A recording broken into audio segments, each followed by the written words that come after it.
nggak ada kan? Lewat. Alhamdulillahilladzi arsala rasulahu bil huda wa dinil haqq liyudhhirahu 'ala ad-dini kullih wa kafaa billahi shahida. Wassalatu wassalamu ala Rasulillah sayyidina wa nabiyina wa habibina Muhammad bin Abdullah la nabiyya ba'dah wa ala alihi wa ashabihi wa man tabi'ahu wa nasarahu wa wala ba'du.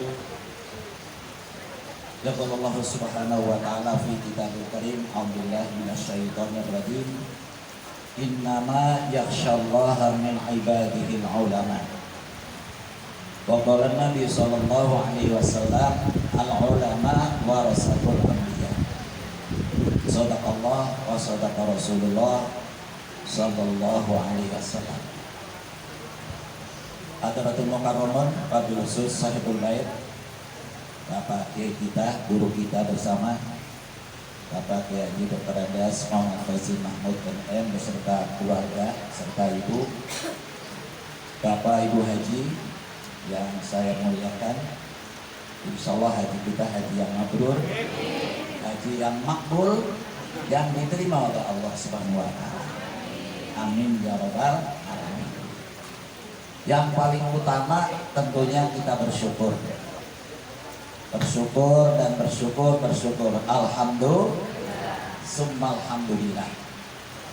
Karena apa? Sampai saat ini kita masih diberikan waktu, masih diberikan kesempatan.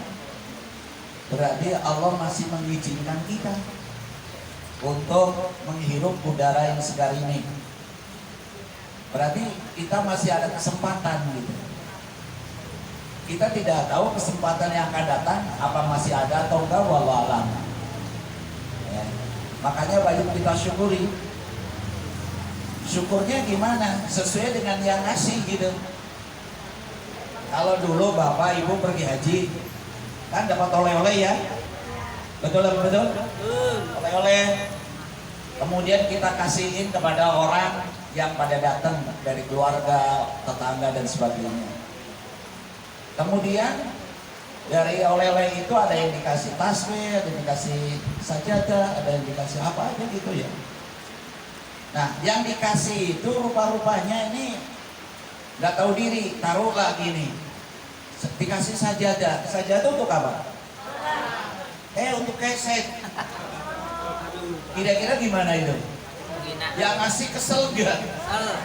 Sama, Gusti Allah juga kayak gitu sebenarnya. Kita dikasih kesempatan oleh Allah tapi tidak untuk ibadah, kesel juga dia itu.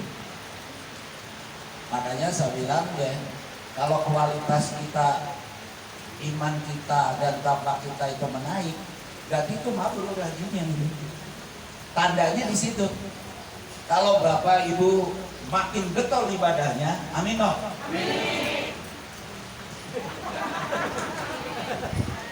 Amin. Berarti itu hajinya tanda-tanda mabrur itu. Tapi kalau makin males, saya nggak bisa ngomong itu. Apa mabrur, apa walau alam bisa. Mabrur. Iya.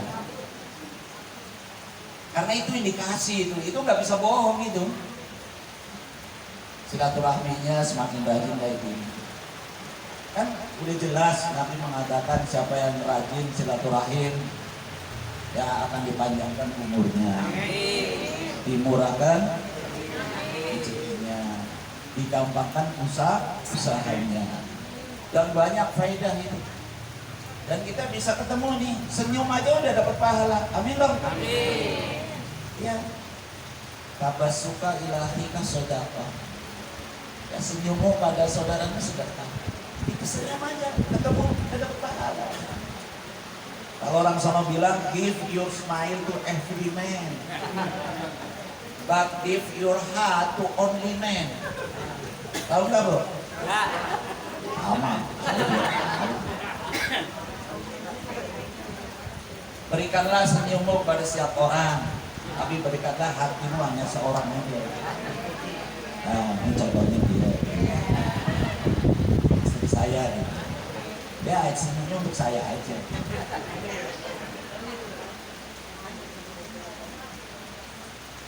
Baik, ini oleh karena itu kita wajib syukuri. Insya mudah-mudahan syukur kita bertambah, ya Allah akan memberikan tambahan juga nikmatnya. Amin ya Rabbal.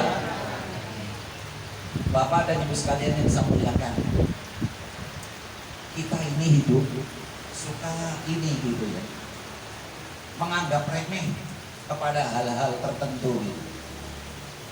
Menganggap enteng, menganggap cuek, padahal yang kita anggap enteng, yang kita anggap remeh, yang kita anggap cuek itu sebenarnya justru malah memberikan manfaat yang besar kepada kita. Cuman kita tempo-tempo, nah namanya manusia gitu, menganggap enteng gitu, menganggap remeh. Ada kata baginda Rasul, orang kalau meremehkan yang 5 perkara, dia akan rugi 5 perkara. Ini ngaji ini, dengerin, pasang kupingnya. Apa kata baginda Rasul? Man ahana khamsatan khasira khamsatan. Siapa yang menganggap remeh terhadap 5 perkara, dia akan rugi 5 perkara. Man istakhaffa bil ulama, kata baginda Rasul, khasiraddin. Siapa yang menganggap enteng pada ulama, dia akan rugi agama. Ya. Sekarang ini ya mohon maaf ya, ulama-ulama kita ini apa sih coba? Peran kita itu luar biasa itu. Mohon maaf ya, kita bisa kayak gini ini, itu kan dari guru-guru kita. Betul apa betul? Kita bisa wudu, bisa sholat, bisa apa saja kita melaksanakan ibadah dari guru-guru kita itu. Kiai-kiai kita nih. Mereka ikhlas, mereka ridho, mereka senang. Bahkan akhirnya menurunkan santri-santrinya gitu karena keberkahan ilmunya itu. Masya Allah. Peran ulama begitu luar biasa dalam masyarakat. Ya. Tapi sayang di zaman akhir ini, mohon maaf ya, ada yang menganggap enteng. Ulama itu diibaratkan kayak geretan gitu. Kalau lagi cari geretan mana, rokoknya udah disiapin, geretannya nggak ada. Jadi merokok nggak? Kiai mau merokok silakan Kiai.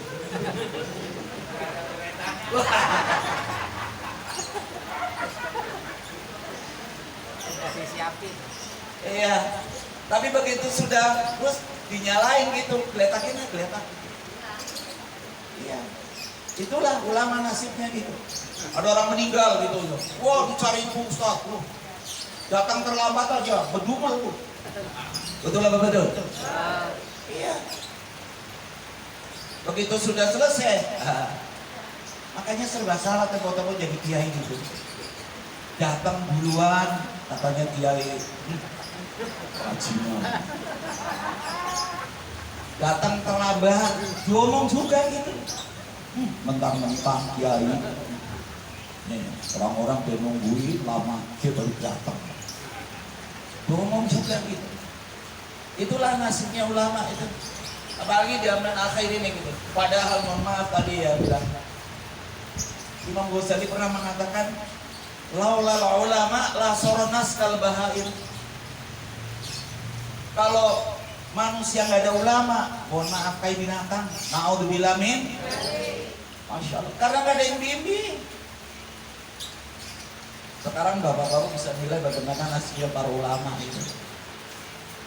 Dan ulama nggak pernah nuntut apa-apa coba. Mereka hanya berjuang ikhlas, ridho, ya, membangun akhlak umat manusia coba. Subhanallah. Nggak nuntut apa-apa. Minta proyek juga kagak. Kepengen punya jabatan juga kagak. Betul apa betul? Tapi kenapa ulama tempo-tempo dimusuhin, didolimin? Nah ini yang tempo-tempo kita suka prihatin. Makanya apa? Jangan sampai kita menyakiti para ulama. Karena ulama adalah waris para nabi. Al ulama warasatul anbiya. Ulama adalah warisnya para nabi. Nabi tidak meninggalkan apa-apa pada waktu meninggal dunia kecuali hanya mewariskan para ulama untuk sebagai penerus risalah beliau. Ini yang pertama. Yang kedua, wa man istakhaffa bil umara khasirad dunya. Siapa yang menganggap enteng kepada umara, dia akan rugi dunia. Umarok yang paling rendah itu RT, Pak, sampai presiden yang paling tinggi. Apa sih tugasnya umarok? Nata, ngatur gitu, ya, ngatur masyarakat agar tentram, ayem, damai, sejahtera gitu. Itu. Jadi tugasnya umarok. Makanya kita nggak boleh menganggap enteng sama Pak RT, Pak RW, Pak Lurah. Kalau kita anggap enteng mereka, ya kita rugi urusan-urusan kedunia.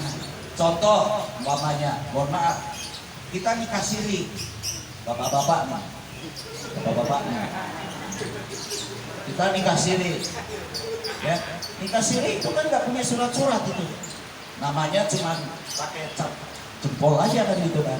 Itu pun kalau ketahuan kan akan marah-marah itu ibunya gitu kan. Makanya dicolong pada waktu tidur pakai jempol kaki gitu. Begitu diperiksa, loh ini kok cap jempol gede amat ini begitu. Ya.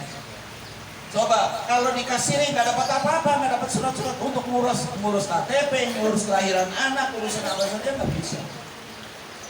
Ayah. Kan akan rugi itu. Artinya apa? Menganggap enteng gitu. Akhirnya dia rugi sendiri. Makanya kalau mau nikah lagi lah yang bener gitu. Itu. Saya bukan berarti nganjurin apa-apa suruh kawin lagi, kagak. Nah, gitu. Tapi begitulah syariat agama. Nah, kaitan antara ulama dan umaro, ya. Ini punya tugas masing-masing, tapi indah dua-duanya kalau mereka mengerjakannya sesuai dengan porsinya. Nabi pernah mengatakan, sinfani minan nas idza soluha soluhan nas wa idza fasada fasadan nas, Allahumma ala ulama wal umara. Ada dua golongan di dalam masyarakat. Kalau dua golongan itu baik, maka baiklah masyarakat, bangsa dan negara. Tapi kalau mereka keduanya itu rusak, ya, maka masyarakat akan rusak. Siapa itu? Al-ulama wal umara, yaitu ulama dan umara. Kesinergian ulama dan umara sangat diperlukan. Kalau negara ini kepengen aman, tentram, loh jingawe gitu, subur makmur, loh jingawe gitu, makmur, dua-duanya ini harus rukun. Selagi tidak terjadi kerukunan, mohon maaf, sampai kiamat budek negara ini nggak benar. Karena ini dalil qot'i, apa yang dikatakan oleh baginda Nabi kita Muhammad, nggak bisa bohong. Begitu dilanggar, lihat aja. Ya. Karena ini kepastian, satu kepastian dan keharusan. Begitu dilanggar, silakan aja. Masyarakatnya kemana? Ulamanya kemana? Umaronya kemana? Sudah. Itulah yang akhirnya akan timbul kekacauan. Dan itu tidak kita inginkan bersama, dimanapun. Ini yang kedua. Yang ketiga, man istakhaffa bil jiron khasira bil manafi. Siapa yang menganggap enteng dengan tetangga, maka dia akan rugi kemanfaatan. Tetangga berarti saudara kita yang paling dekat. Walaupun kita punya saudara, kalau rumahnya jauh, yang tahu persis masalah di dalam kita siapa? Tetangga. Maka berbuat baiklah sama tetangga ini. Tetangga kita ada yang muslim, ada yang non muslim. Ya. Kalau yang muslim itu memang saudara kita, seiman, seagama. Tapi kalau yang non muslim, lakum dinukum, iya, lakum dinukum adik-adik. Seperti seperti kayak gini, Natal ini kan ada dua pendapat ulama, yang ada yang membolehkan ngucapin selamat Natal, ada. Tapi ada juga yang melarang. Ya, karena semuanya dalam Islam itu ucapan. Orang kafir ngucapin syahadat menjadi apa? Menjadi apa? Jadi muslim. Bapak nikahin ibunya dulu, itu dengan ucapan, saya terima nikahnya, kawinnya Sukesi binti siapa? Dengan mas kawin, emas 3 gram dibayar kredit. Ucapan. Ngucapin, tanpa ucapan tidak sah. Ya. Kita sholat ada ucapan, kita haji bahkan niatnya di depan, walillahi ala nasi, karena Allah manusia diwajibkan haji. Jadi memang kayak gitu, diwajibkan. Jadi kalau ada orang mengatakan, oh ini memang nggak boleh, memang itu. Kalau mengucapkan selamat Natal, berarti dia mempercayai Yesus itu anak Tuhan. Nabi Isa itu utusan Allah, bukan anak Tuhan. Betul nggak? Betul. Cara logika kayak gitu. Jadi dengan ucapan, ya. Kalau itu, nah itu ulama yang melarang. Kalau ulama yang membolehkan, kalau saya ngomong umpamanya saya selamat kepada mereka umpamanya orang Hindu, apakah kita jadi orang Hindu? Kan enggak, saya juga Muslim. Saya selamat ulang tahun umpamanya sama orang Buddha, selamat ya nih ya. Hari apa namanya? Apa sih kalau orang Buddha itu? Hari Waisak, ya, selamat hari Waisak.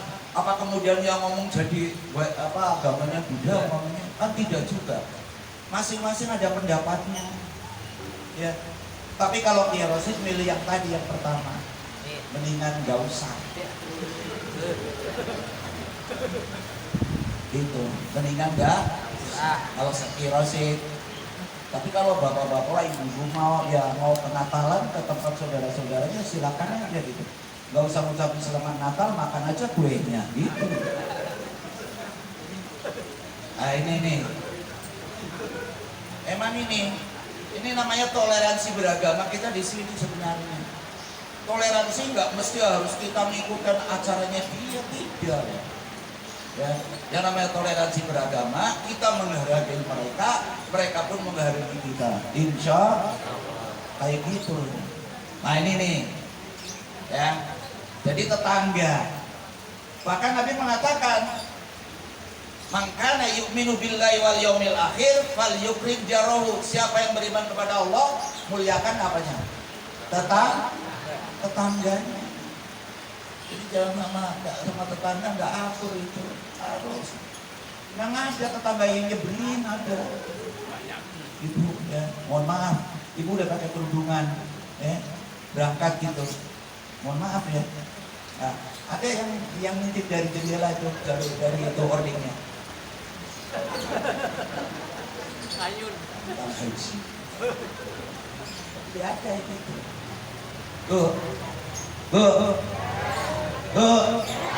Ada kayak gitu? Ya udah, yang biarin yang ditutup kan biarin aja. Gak usah dipikirin. Betul apa betul? Ya kayak gitu biarin aja. Orang kalau nggak benar, nggak baik, ya biarin aja. Tanamannya dia kok. Mohon maaf ya. Orang kalau nggak benar itu tanamannya berarti nggak benar. Satu saat tanamannya nggak benar dia akan panen. Bu, percaya deh. Kalau nggak ketemu awak, ketemu anak. Ini yang bahaya nih. Anak yang nggak tahu apa-apa kena getahnya, padahal yang makan apanya? Nangkanya itu bapaknya sama mamanya. Iya. Nggak kena anaknya, kena cucunya. Nah ini, itu yang namanya hukum karma. Betul apa betul? Wa may ya'mal misqala dzarratin khairan yara wa may ya'mal misqala dzarratin itu. Jadi jangan main-main. Ya. Oleh karena itu kita muliakan tetangga. Siapa yang tidak bisa rukun dengan tetangga, dia akan rugi ya terhadap kemanfaatan tetangga itu sendiri. Ini yang ketiga. Yang keempat, wa man istakhafa bil aqriba khasirul mawaddah.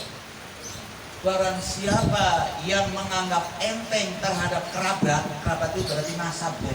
Saudara-saudara kita, adik kita, kakak kita, paman kita, pokoknya itulah ya.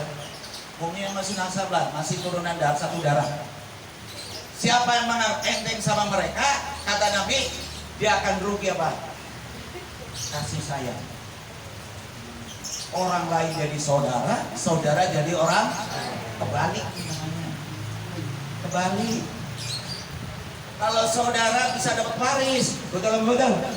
Kerabat bisa dapat waris, orang lain kagak bisa. Jangan main-main. Iya. Nah ini tempo-tempo kita begitu. Orang lain, baiknya bukan main sama saudara deh. Gara-gara apa? Rebutan warisan. Betul. Akhirnya nggak akur coba. Ini nih penyakit ini. Akibatnya apa? Tuh rugi sendiri dia. Iya. Makanya biarin deh. Kan ada saudara juga tempo-tempo ada yang mau enak udelnya dewek. Betul. Ada yang mau yang udelnya dewek itu ada. Ya biarin aja gitu. Yang penting jangan kita gitu aja. Insya memang ini mohon maaf ya, hablum minanas gak kayak hablum minallah Pak. Hablum minallah itu gampang banget deh. Mau sendiri jadi, mau rame-rame jadi, mau di jalan jadi, mau dimanapun jadi. Tapi hablum minanas ya Allah. Pala, rambut boleh hitam semua, tapi hati orang enggak. Beda-beda. Betul apa betul? Benar Pak. Hablum minanas itu enggak gampang. Iya, kelihatannya baik-baik, persis kayak itu. Jangan orang Jogja itu pakai apa? Bangkok di depan. Tahu dia di belakang.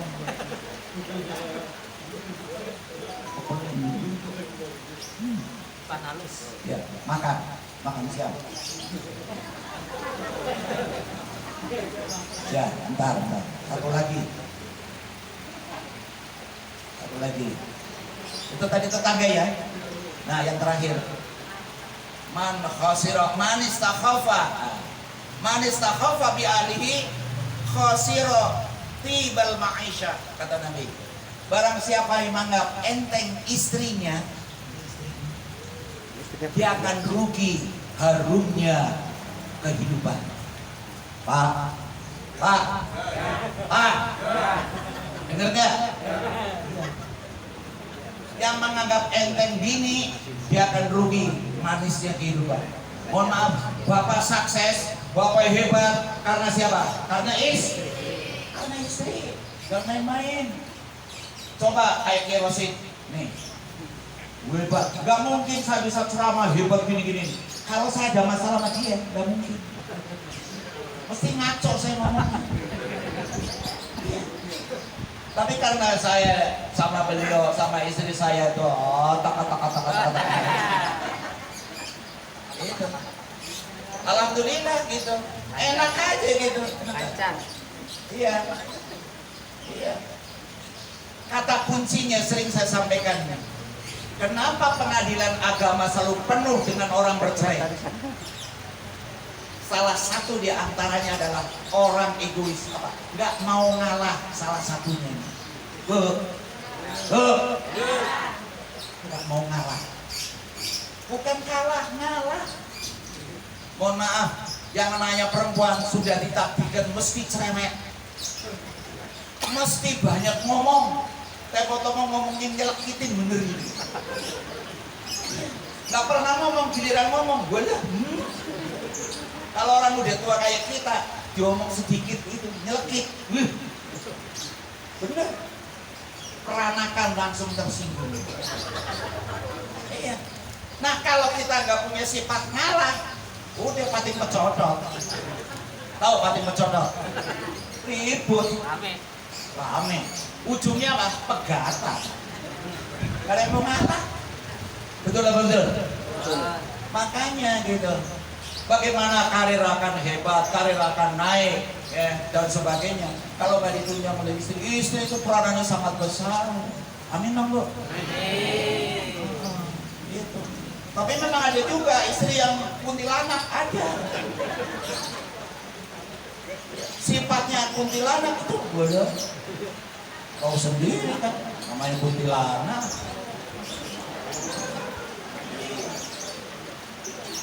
Saya nggak mau ceritain gitu. Sebagai kesimpulan deh. Sebagai kesimpulan. Makanya kita jadi orang jangan suka menganggap enteng. Apapun lah gitu ya. Bahwa segala sesuatu mesti ada hikmah. Amin dong. Gak ada Allah ciptakan itu yang gak ada hikmahnya. Semua ada hikmahnya, ada manfaatnya. Mohon maaf ya, kita sering mengutuk yang namanya pelacur. Betul apa betul? Iya, PSK. Apa tuh PSK singkatan? Perempuan suka kelonan.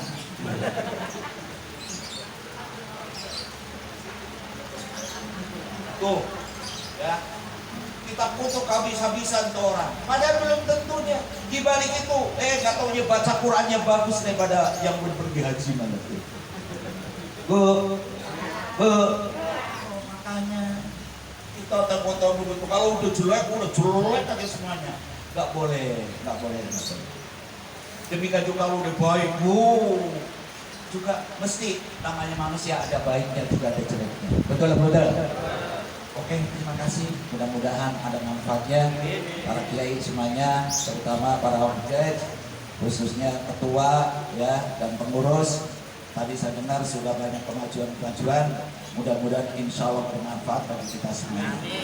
Demikian kurang lebih mohon maaf. Wallahu muwaffiq ila thoriq. Assalamualaikum warahmatullahi wabarakatuh. Waalaikumsalam.